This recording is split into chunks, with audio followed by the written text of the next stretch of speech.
gars, j'espère que vous allez bien, j'espère que vous avez la pêche, j'espère que vous avez la banane et j'espère que vous êtes au taquet. Alors aujourd'hui c'est un peu raplapla. Aujourd'hui, depuis hier même, c'est un peu raplapla. D'ailleurs, j'ai pas fait de vidéo parce que je me sentais pas du tout inspirée. J'étais là dans mes jeux en me disant lequel je vais utiliser. C'est un peu le danger quand on a beaucoup de jeux, mais il y en avait vraiment aucun qui m'appelait. Et quand j'en prenais un, j'essayais de faire une guidance, il n'y avait rien qui venait. Donc aujourd'hui, on repart avec un jeu qui est du coup purement dans l'intuition avec cette petite règle, les cartes de clos de l'animé de Sakura, chasseuse de cartes des années 90 les gars, 90. Toute mon enfance. Donc aujourd'hui, on va voir un petit peu quelles sont les énergies pour nos chères polarités. Alors déjà, ouais, bah vous voyez, hein, on a un petit peu le sable, le marchand de sable, tout ce qui est côté endormissement, un petit peu léthargie, se sentir un petit peu enlisé, se sentir un petit peu pris dans une sorte d'engrenage où on a un petit peu du mal à sortir. Hein. On a un peu de... Voilà, on se sent vraiment... léthargie, c'est le mot. Un petit peu plongé dans le noir, quoi. Alors, hop. On a du mal un petit peu à créer. On a beaucoup d'idées de création, beaucoup d'imagination là, chez la féminine, beaucoup de projets, d'envie de faire des choses et autres. Mais c'est comme si on se sentait tellement endormi qu'on n'avait pas spécialement la motivation de faire tout ça. Donc là, on nous dit de mettre vraiment ces qualités de création au grand jour, de vraiment les amplifier et se concentrer dessus vraiment. Là, il va falloir se concentrer sur le positif plus que sur le négatif. Et s'il n'y a rien qui vient, eh ben, c'est que là, on est dans une période littéralement de repos où on nous encourage vraiment à nous reposer, à être dans ce côté un petit peu endormi. Donc ça, c'est la carte de la flèche, mais ici, je la ressens plutôt dans ce côté, oui, dans l'attitude qu'elle a, une attitude de repos, une attitude de méditation presque. On a ici, ouais, tout le côté pour l'instant, c'est pas... On prend des forces, on reprend des forces vraiment pour faire un bond, pour aller vers cette douceur, justement.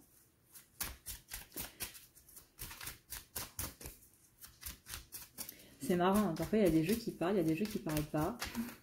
J'ai sorti quasiment tous mes jeux pour faire des guidances depuis hier et vraiment ça venait pas. Et là, celui-ci vient plus facilement. Donc comme quoi, hein, parfois, il y a des jeux qui parlent pas, il y a des jeux qui parlent. Donc on va y voir un petit peu donc, comment ça va se passer par rapport un petit peu à cette léthargie. On nous parle ici de vraiment prendre du repos avant de prendre notre envol. Il y a une envolée qui va se passer peut-être d'ici la fin de semaine. Mais en tout cas, ici, en début de semaine, on est plus sur le repos, reprendre des forces, retrouver la flamme intérieure. Mais la flamme, forcément, quand elle brûle, quand elle est vraiment une flamme très, très forte, ça épuise un petit peu toutes les énergies. C'est un petit peu ce qui s'est passé là depuis quelques semaines. C'est une flamme qui a énormément brûlé, qui a énormément consumé justement de notre énergie intérieure. Donc là, on appelle un petit peu au repos chez la féminine. On appelle au repos chez la féminine avant de pouvoir justement aller acter du côté de notre voix intérieure, du côté justement de qui on veut être. Ici, on a une bonne phase ici de réflexion par rapport un petit peu par rapport à tout ça. Voilà, on nous demande ici de nous enraciner, de nous ancrer. Profitez de ce moment de repos. En plus, là, c'est si vous avez fait le pont, voilà, période de repos du 14 juillet. D'ailleurs, joyeux 14 juillet à vous si vous regardez cette vidéo le 14. Ouais, vous voyez, on nous demande de nous enraciner pour aller trouver cette lumière, pour aller trouver ce côté doux qui est donc dans cette lumière, contrairement aux ténèbres, hein, qui sont pas très sympathiques, hein, on peut le dire. Voyez, pour contrer les ombres. Il faut mettre vraiment de côté ces ombres-là pour les endormir. En ayant ce côté un petit peu raplapla, je sens une féminine qui s'occupe, qui est vraiment dans une... c'est compliqué à mettre des mots dessus, mais qui s'occupe pas spécialement du positif et qui s'occupe pas spécialement du négatif non plus. Là, on est vraiment dans une neutralité. Voilà, on est dans une féminine qui est dans une neutralité assez reposante. Donc ça peut paraître un petit peu bizarre parce que on est dans un monde moderne où on doit toujours être dans l'action. Et le fait justement de ne rien faire, on a un peu de mal avec ça. On a l'impression de ne rien faire de notre journée et autres. Et on ne se sent pas bien, littéralement, quand on ne fait rien de notre journée. Donc là, on nous demande d'être vraiment en accord avec ça. Il n'y a pas de mal dans le repos, au contraire. C'est justement l'étape avant le changement. C'est un petit peu, non pas le calme avant la tempête, mais on va dire le calme avant la tornade. Parce que vous allez être cette tornade qui va changer des choses dans sa propre vie et qui va faire évoluer un petit peu tout ça. On va faire sauter les barrières, on va faire sauter un petit peu pas mal de choses. Donc ça annonce une bonne fin de semaine. On a vraiment un vent assez violent qui va venir un petit peu enlever toutes les fondations qui sont un petit peu néfastes, qui nous bloquent littéralement. On va enlever les blocs de glace qui nous maintiennent là où on est actuellement. On va couper avec toutes ces énergies-là. On va effacer. Vous voyez, on a vraiment des cartes ici. On a le vent qui vient déblayer la glace dans laquelle on est emprisonné. L'épée qui vient couper, effacer même carrément tous ces côtés fondations qui sont un petit peu malsaines. Là, on appelle à notre rugissement intérieur, à notre animal intérieur pour justement faire ressortir un petit peu tout ce mouvement, amener un petit peu tous ces déblocages, que ce soit par rapport aux liens ou autres. On a vraiment ici encore des libérations par rapport aux liens, donc possiblement des émotions qui vont sortir, que ce soit des larmes, de la colère et autres. Il y a beaucoup de choses qui sont en train de se libérer. Comme on l'avait vu du coup dans la guidance du week-end, il y a beaucoup de karmas qui sont en train de se... littéralement, on est en train de passer d'une étape à une autre, quoi. On est en train de passer à ces libérations karmiques, à quelque chose qui va nous permettre, encore une fois, de faire entendre notre propre voix, de pouvoir chanter au-delà de toutes ces illusions. On nous dit un petit peu attention parce que ça, ça va dépoter sévère. Hein, quand vous allez réveiller cette tornade intérieure là, ça va être vraiment comme une vague. Comme ça c'est mieux. Ça va être vraiment comme une vague qui va venir un petit peu submerger un petit peu tout ça. Donc là vraiment... Vous avez besoin de repos parce que ce que vous allez vivre dans quelques jours, ça va être folklorique, ça va être chaotique, chère féminine, et vous allez en avoir besoin. Besoin de réveiller ce côté guerrier, encore une fois, qu'on avait parlé du coup ce week-end, qui va vous permettre de sortir du brouillard. Là, on va devoir combattre un petit peu ce brouillard, on va devoir utiliser toutes nos forces, toute notre énergie, pour pouvoir revenir à l'attaque, sortir justement du brouillard pour aller vers la lumière, retrouver notre pouvoir intérieur. On aura beaucoup besoin de ce pouvoir intérieur, donc c'est pour ça ici qu'on est dans une phase un petit peu de repos. Retrouver son équilibre pour pouvoir s'élever.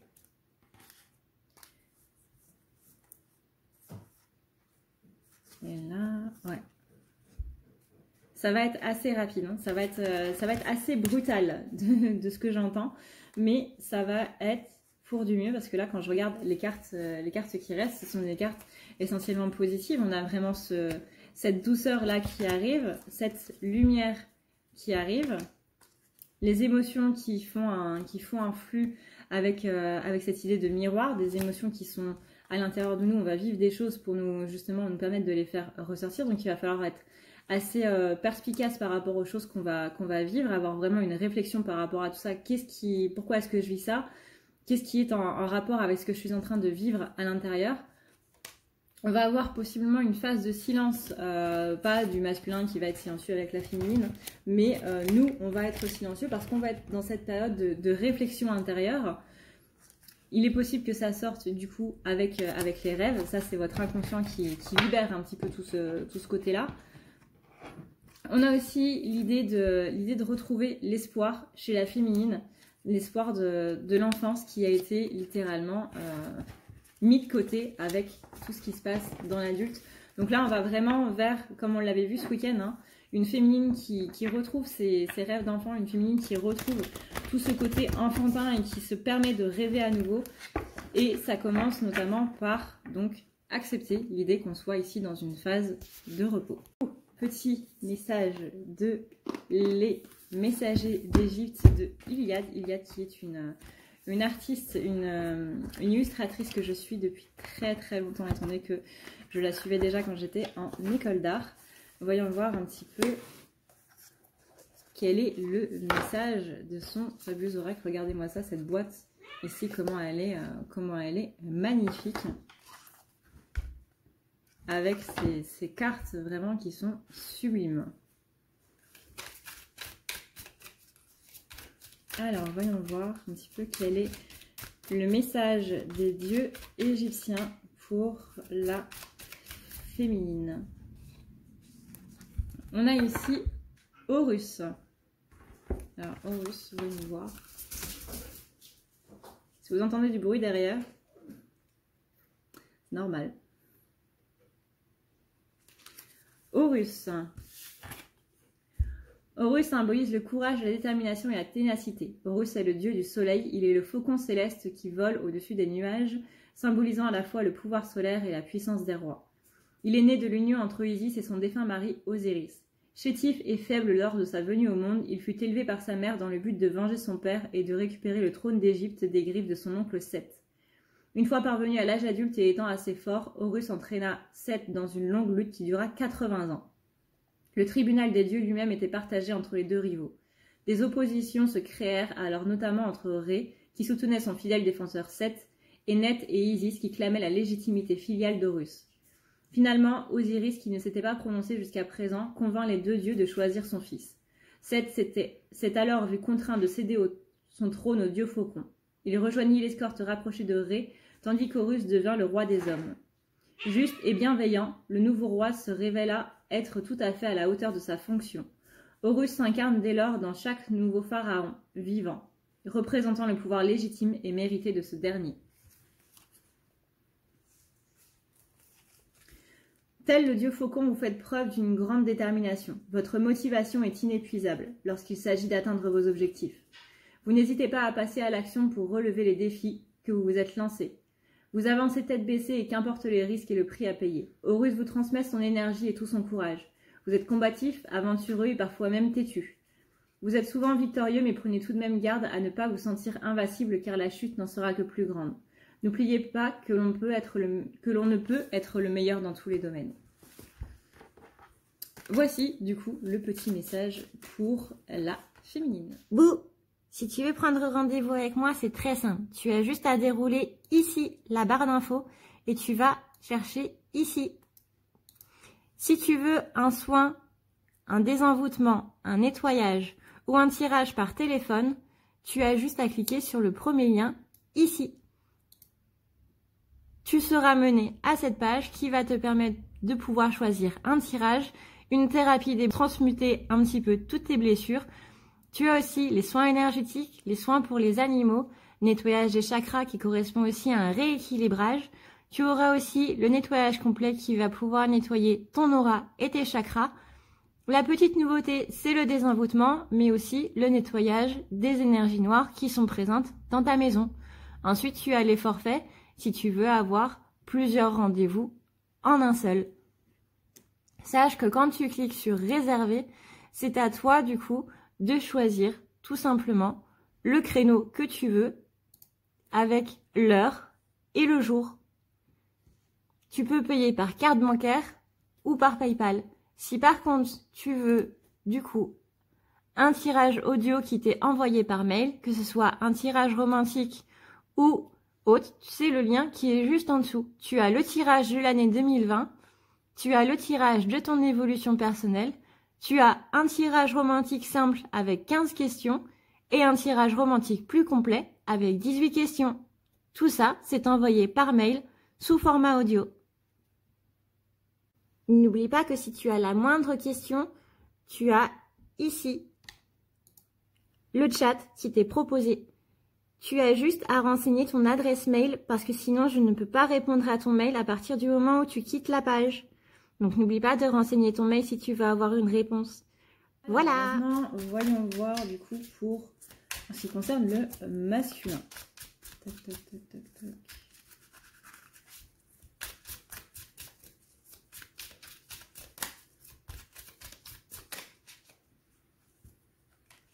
Alors, masculin, lui, on a la lumière. Féminine a commencé avec la carte de l'obscurité. Masculin, lui, il commence avec la carte de la lumière. Donc, on est bien ici en miroir dans le sens inversé, du coup. Donc, voyons voir un petit peu. Masculin, il a la lumière parce que lui, pareil, il est en train d'effacer un petit peu des choses un petit peu karmiques. Lui, j'entends, féminine, elle doit retrouver son pouvoir. Et lui, au contraire, qui avait trop de pouvoir, qui était trop justement dans cette notion de possiblement d'invincibilité, comme on l'a vu avec Horus pour la féminine. Lui, il était un petit peu trop là-dedans. Et donc, du coup, là, on lui demande de se calmer un petit peu, de revenir à des choses un petit peu plus cool, plus sereines, de revenir un petit peu plus dans la fluidité, justement dans cette idée de contrôle. Laisser justement le contrôle un petit peu de côté, parce que c'était en train de le submerger un petit peu trop. Et ça fait qu'il était dans un schéma assez négatif, justement, de par ce contrôle. On lui dit plutôt d'utiliser ça pour, justement, créer et aller vers cet équilibre. Là, on manquait clairement de fluidité chez le masculin et c'était pas spécialement bon pour lui parce que ça le mettait dans des schémas un petit peu, dans des situations un petit peu... Justement, on était en train de lui montrer qu'il était beaucoup trop dans le contrôle et que justement, on lui mettait des situations où il n'avait plus le contrôle d'absolument rien pour qu'il se rende compte que parfois, laisser un petit peu faire les choses tout seul, sans qu'on les contrôle, sans rien, c'est plutôt pas mal aussi. Donc là, il y a une perte de contrôle chez le masculin. On est en train de, un petit peu, pas de le brider, mais de lui faire justement lâcher les rênes.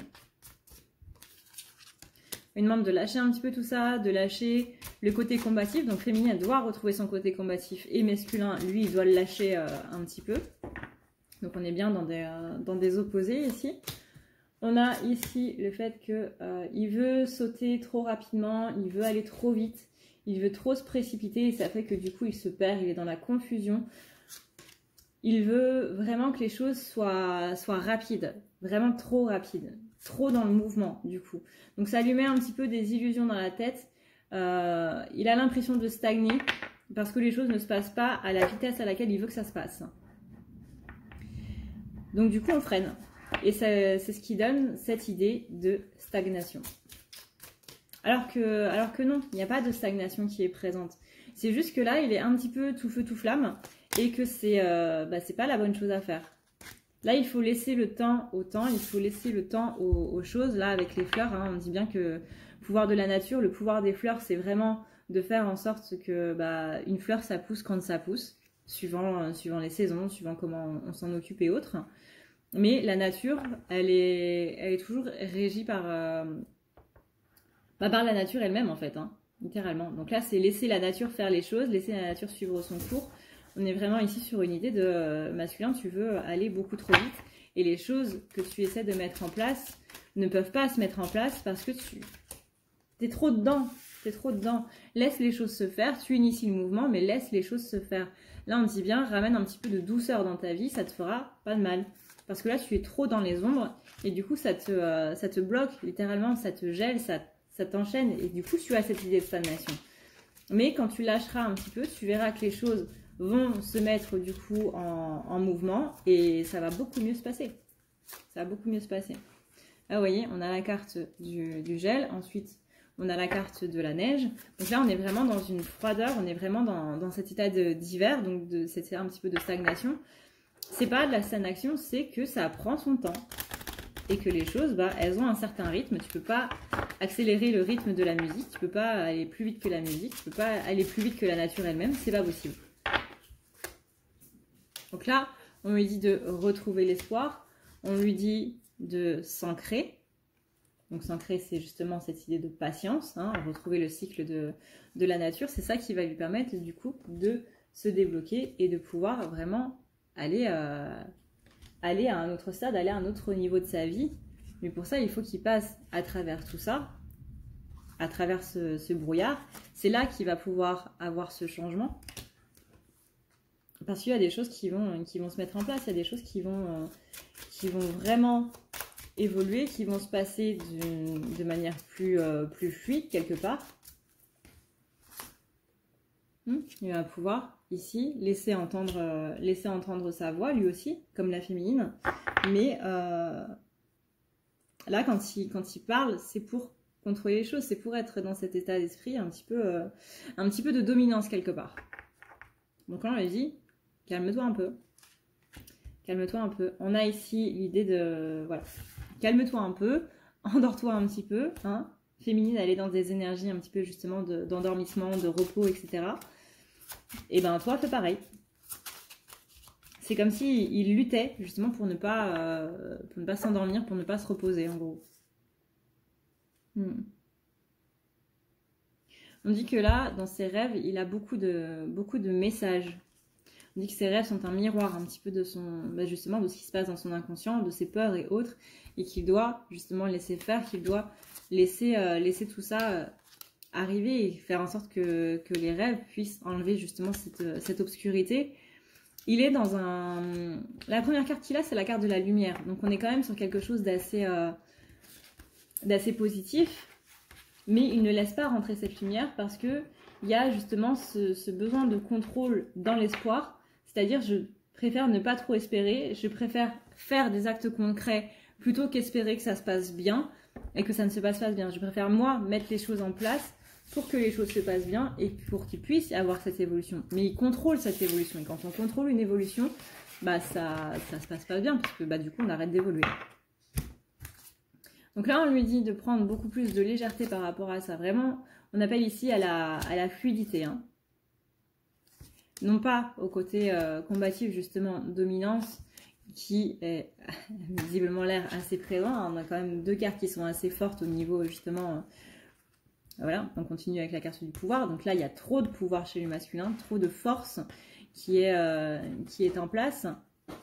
Il faut qu'il ramène tout ça au rien. Vraiment être dans la neutralité, comme la féminine. On lui demande d'être dans la neutralité, dans la fluidité. Pardon. Dans la fluidité, dans le côté vraiment de douceur, de s'ancrer, de libérer un petit peu tous ces blocages, toutes ces choses qui l'empêchent, que lui empêche d'arriver, clairement.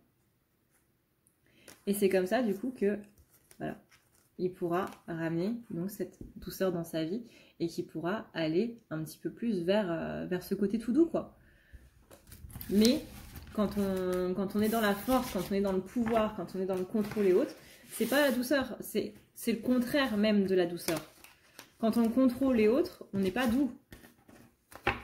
On n'est pas doux. Donc, il faut qu'il apprenne justement à lâcher un petit peu prise. On va voir maintenant avec les messagers d'Égypte. Quel est le message, s'il vous plaît, pour les masculins?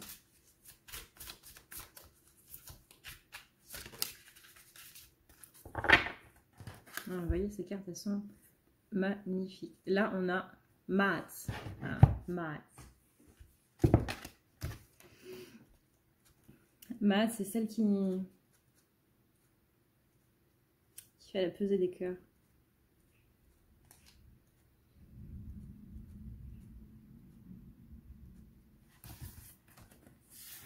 Maat, c'est la justice. La justice, l'ordre et l'équilibre. Maat est la déesse incarnant les principes élevés de l'ordre, de l'harmonie et de la justice. Maîtresse du droit, elle fait partie du cortège d'Osiris et prend part à la cérémonie de la pesée des cœurs. Elle est la balance et la plume d'autruche qui dévoilent la nature du défunt. Seuls les cœurs purs, plus légers que sa plume, méritent d'accéder à l'au-delà. Maat est impartiale, il ne se manifeste jamais dans les affaires des dieux et des humains. Elle se tient toujours en retrait, ne dévoilant que la vérité. Au-delà d'être une déesse, Maat représente le concept essentiel pour les anciens Égyptiens. Elle symbolise l'idéal des mondes, l'ordre universel, social et cosmique voulu par le Créateur. Elle est la force qui rythme les saisons et qui maintient l'équilibre de l'univers tout entier. Elle est l'élément vital pour les dieux et les hommes sans lesquels tout ne serait que désordre et chaos. Maat régit la société qui se doit de vivre selon les lois. Véritable ciment social, elle se fait respecter. Elle est la justice et amène à l'ordre public, à la paix et à l'évolution de la société par l'innovation des progrès.